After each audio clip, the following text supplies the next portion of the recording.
Well, good morning. Welcome to our morning devotions. It's Friday. I trust everybody's going to have a great Friday. We are in Genesis chapter 9, and this is episode 294. I entitled this Post Flood Changes. Post Flood Changes. And they include fear, food, the death penalty, and then also about verses 8 through 19 in there. It's the giving of the flood as the promise of God that God enters into a covenant with man and the earth that he'll never destroy the earth again with water. That last section, or the middle section of the chapter, is in regards to the rainbow. So let's just begin looking at the first. The first is fear, and this has to deal with the fact that prior to the flood, there was no natural fear of animals and man. That is, they just functioned together. Man was not in any position to be afraid of animals, and animals weren't in any position to be afraid of men. But all of that is going to change here after the flood. And we read that in verse 1. And God blessed Noah and his sons and said unto them, Be fruitful and multiply and replenish the earth. That is, we're going to begin again as first commanded to Adam, and now we're doing this again. This is the command for man and Noah and his family. And then it says this, verse 2, And the fear of you and the dread of you shall be upon every beast of the earth, and upon every fowl of the air, and upon all that moved upon the earth, and upon all the fishes of the sea. Into your hand are they delivered. Now, we know about the issue of dominion. That is going to continue, that man is to have dominion over creation. But here, now the animals are going to be afraid of you. Now they're not going to just walk up to you. Now you have to, if you need something to eat, you're going to have to hunt them because they are going to hide from you. That starts right here. And why when there's birds at the bird feeder and you step out, they all scatter. That started after the flood. And why if you step up, you start to approach a deer, they'll run away. All right. Now there's no intention on your part to harm them. Of course, unless it's hunting season, that's a whole nother story. But if they're just out in the yard, which they are frequently here, you walk up to a deer and they're going to scatter. So that happens here after the flood. The next thing we note here is in verse 3 is that prior to this time, remember I said everybody was vegetarian. There's no mention of eating meat at this time until you get to verse 3 after the flood. And it said, Every moving thing that liveth shall be meat for you. That is, thou every living thing. This is going to be, you're going to be able to eat beef, and now you're going to eat pork, and now you're going to be able to eat all these other things. Even as I say that, Moses we went over the fact that there were clean and unclean animals. It's not clear at this stage whether or not that extends into this dietary law. We know it does in the law about clean and unclean animals, but the Bible isn't clear at this point whether that extends into what you eat, which was, of course, there's things you can't eat under the Old Testament dietary law. But let me remind you, that's all true until you get to Acts chapter 10. Actually, it's before then, but Acts chapter 10, when the sheet comes down 3 times to Peter while he's having this vision on the roof, taking a nap, and Christ comes to him and 3 times says, Arise and eat, arise and eat. And in this vision, in this dream that Peter's having, he says, Not so, Lord, I've never eaten this my whole life. But in the sheet was everything you can eat. It was unclean things. And that's when God says, What I've called clean, don't you call unclean. That is right there specifically a shift in the dietary laws. So for all the folks out there that are still functioning under the Old Testament or think there's some nobility in being a vegan or some nobility in only eating vegetables, all right, and that is some way advances you spiritually, or you see some advantage of it. It's not in the Bible, all right. And I'm so thankful for a really good hamburger, and I'm so thankful for a piece of steak, and I'm so thankful for bacon. All of these things, and for and for lamb, for mutton. I mean, all of these things. We eat all of this. And it's all fine because after Christ died, he by this instruction to Peter, because he's breaking down this wall between Jews and Gentiles, he says, don't let what you eat get in the way of that. All right. And right now, what people eat gets in the way of relationships because I can't eat that. I can't eat that. No, if there's something wrong with your body and you can't digest things, that's another story. But if you're doing on some principle's sake, you got to readjust that principle. All right. All Paul says is give thanks for it and eat it, even if you think it came from the market.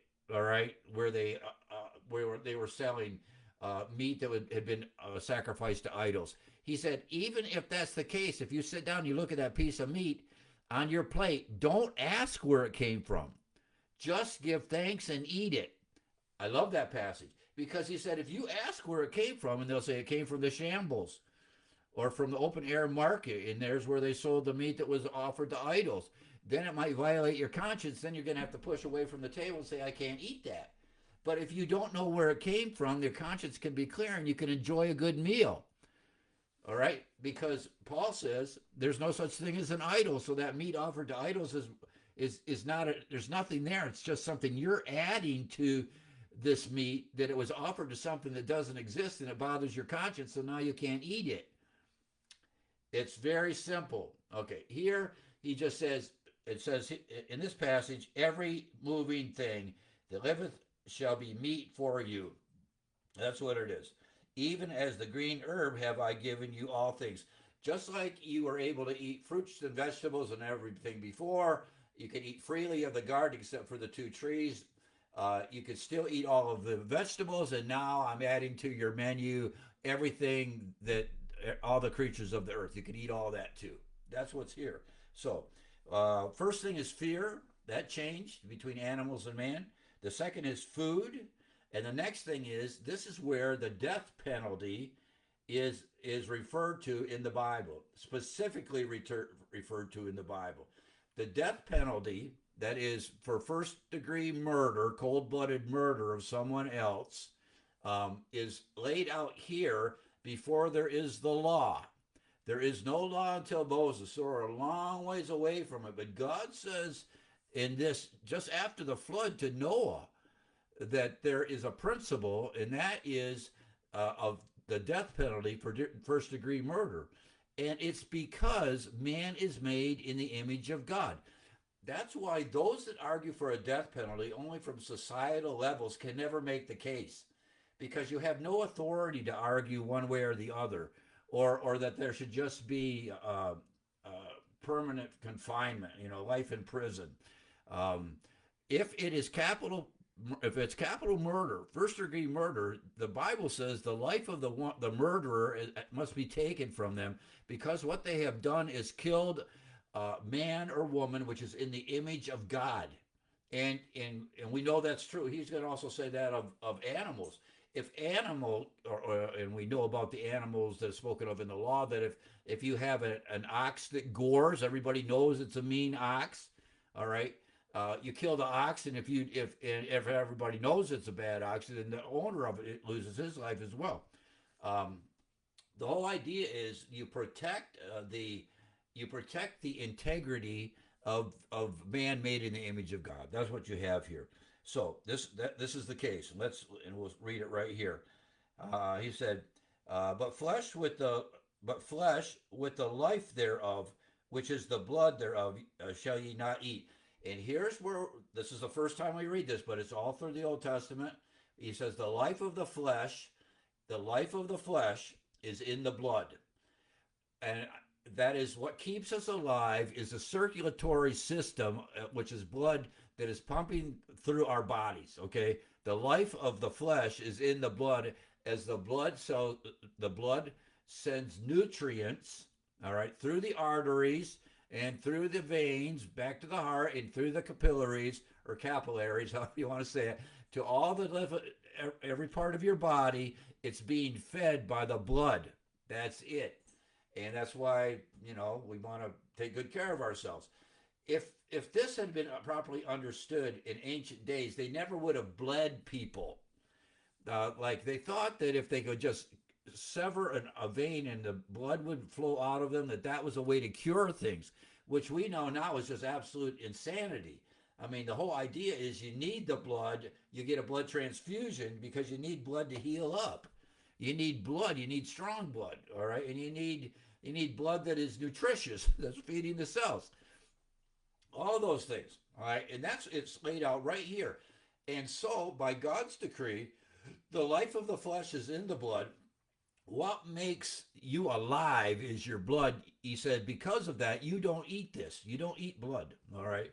And there's different cultures that do that. They drink blood and they make things out of coagulated blood. And all the text says is here, and we don't do this in the West. That's the thing.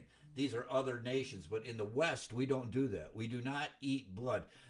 The closest we get to that is I think it was my uncle that said, because he liked really rare really rare steaks. Okay, not me. I just like a nice medium, a little pink on the inside, just cooked through, just nice and tender. He liked it really rare. And the way he would describe it is he just wanted the cow run through a warm room before they butchered it, and then it was fine. But you'll see sometimes guys got a plate, and it's mixed with the everything else that's in the steak, but it looks very bloody. All right. The idea is here, and I'm not saying that's exactly the same, but God says you don't eat blood. That's it. And he says because the life of the body is in the blood. He says it right here. But flesh with the life thereof, which is the blood thereof, thou shalt not eat. So when you kill an animal, you drain the blood out of it, which is what we do. You hang up a pig when you're butchering it, or you hang up a deer, a buck or a doe when you after you butchered it or hung it up, field dressed it. And the blood drains out of it. So by the time you come around to actually peeling the hide off and butchering it, and preparing the venison or the ham or the steak, whatever you're cutting off, whatever animal, there's no blood left in it or very little. All right, and whatever's left by the time you cure it or you cook it, it's all gone anyway. But that's laid out here. So he says, and here we have it, verse 5. It says, and surely your blood of your lives will I require. Here it is. The blood that keeps you alive, I'm going to require of you. And this is it. At the hand of every beast will I require it, and at the hand of man. And then at the hand of every man's brother will I require it. That is, he's got a beast. He's got the hand of every man, the hand of man, and the hand of every man's brother. So whether they're related or not, or animals, he's got all the categories here: family, people that aren't family, and animals. All right. Um, at the hand of every beast will I require it. At the hand of a man, at the hand of every man's brother will I require the life of man. That's it. I'm going to require the life of man. He said, whoso sheddeth man's blood, by man shall his blood be shed. For in the image of God made he man. And there it is. It tells us, for whoso sheddeth man's blood, that is because the life of the flesh is in the blood. If you shed his blood, you're taking away his life. That's the point. You're taking away his life by the shedding of blood. And back in these days, we have swords and spears and sticks and stones and instruments like that. So you didn't die from a bullet wound or things like this. I mean, the whole idea of shedding blood was very real in ancient days, because the whole idea is you're just going to whack them with a club, you're going to stab them with a spear or a sword. I mean, along those lines. Okay, I would say probably being killed by a stone out of a sling would be less bloody. But the shedding of blood was clearly understood at this time as far as the way men are killed. They were killed with knives and stones, okay, during this time. So he says, whoso sheddeth man's blood, whoever does it, by man shall his blood be shed. So whoever is guilty of shedding another man's blood, that man's blood or his life is going to be taken from him. That is it. And this is why. For in the image of God made he man. It is because you are killing something that uniquely represents God. We represent God in a finite and limited way. He is the creator, we are the creature, but we are made in his image. We are made in his image and in his likeness. And so to kill a man is to kill something made in the image and likeness of God.